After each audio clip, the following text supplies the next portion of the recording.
諾貝爾獎嘅得主，即係美國嘅化學家阿吉咧，佢就移居咗嚟我哋中國㗎啦。我認為咧，就其實就真係東升西降，真係我冇諗到佢變化咁大。係啊，你好似而家全球人才嗰個人才流向嗰個取向已經重塑咗啦。所有嗰啲高精尖嗰啲高端技術型人才全部開始流入緊我哋中國，係呢個最誇張。Australia and the United States. Susumu Kitagawa. 我認為冇辦法嘅，你一旦東升西降已成事實嘅話，你好多嘢係不可逆嘅。你睇翻美國佬科技霸權冇咗啦，跟住軍事霸權玩唔起身，經濟霸權、金融霸權各種各樣嗰啲嘢一冧嘅話就骨牌式咁樣冧起身。你睇你扶唔到啊嘛，即係就好似一個品牌效應咁樣，一旦品牌衰咗你就即係骨牌式咁樣全部冧晒。係。Joining me now in the studio is DW Science reporter Matthew Ward. Hello， 係 Nicholas。咁譬如嚟講，我想講個 topic 就係關於一單國際新聞。呢單新聞都係紐時出嘅。咁佢就話諾貝爾獎得主，即係美國化學家阿吉咧，就移居中國啦。佢此前操作就係辭去咗加州大學嘅一個分校嘅教職嘅，而家就入職我哋清華，犀利嘅。咁關於呢個議題，我就簡單點評翻少少啦。首先嚟講咧，就好多人係唔明嘅，一個諾貝爾獎得主啫，有咩咁誇張嘅？其實唔係嘅，一個嚟嘅話，之後就越嚟越多嘅啦，打咗個頭炮啊嘛，後邊嗰啲就會跟住慢慢嚟嘅啦，係。好多都係喺度觀察嘅啫，因為東升西降已成事實，好多全球唔單止美國，你個國家都係，只要係西方發達國家，有好多啲人才，人哋喺度觀望，喺度等緊一個出頭，你一出嚟嘅話，佢哋係跟上去嘅，啲羊群效應。其實呢一種操作，你冇辦法，即係東升西降已成事實。如啱先所講，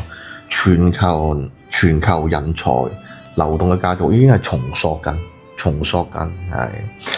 因為第一點嚟講咧，就係美國佢科研經費領域嚟講，佢縮減啦，而且限制增加各種限制，因為戰略不自信啊嘛，科技霸權冇咗啦嘛。咁第二點嚟講咧，我哋中國咧而家越嚟越多呢啲優才政策，不斷去引入呢啲高級技術型人才，係。而且一個風向標唔同咗，如果啱先所講地緣政治或者國際關係嘅維度嚟講，東升西降已經成事實，從上年講到而家啦，係。所以就係而家美國科研界佢都喺度警示緊咧，阿吉嘅離開對美國係一個巨大嘅損失嚟，佢等於做咗一個出頭鳥，之後好多喺度觀望或者已經企唔穩陣腳嗰啲，佢已經準備喐㗎啦，係。可能我認為將來一段時間，甚至乎好長嘅時間，會有大量嘅呢啲人才會流入嘅，係。關於呢個我都總結少少啦。其實就即係全球人才流動嘅格局，佢重塑同埋即係科研模式嘅變革，同科技競爭嘅格局，完全係打法唔同咗啊！即係雖然都有一句啦，你諾貝爾獎呢種基本上都係西方佢哋定一個遊戲規則啊，加埋過往呢幾年好多嗰啲諾貝爾獎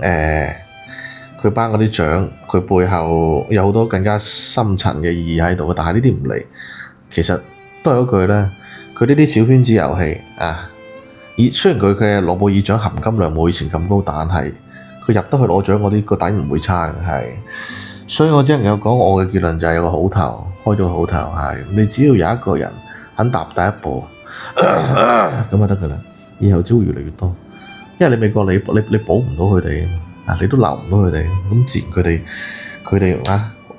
人本身係現實係你唔好話趨利避害啦，都係咁樣㗎啦，係咪先？所以係越嚟越多嘅人才流入嚟我哋中國，我哋中國又不斷去保證到呢啲人才去高質量去產出嘅話，咁我哋即係如果之前出嗰期片話齋咧，就齋軍事領域嚟講，中國同美國佢一個技術代差已經差距越嚟越大啦。你好似包括而家啲人才都不斷流入嚟我哋中國嘅話，以後各個領域我哋會形成好大嘅一個分水嶺，係。所以多個就唔講啦，想出金信息差嘅網同粉絲歡迎加入我嘅組織。呢期先到呢度啦，我哋下期再見。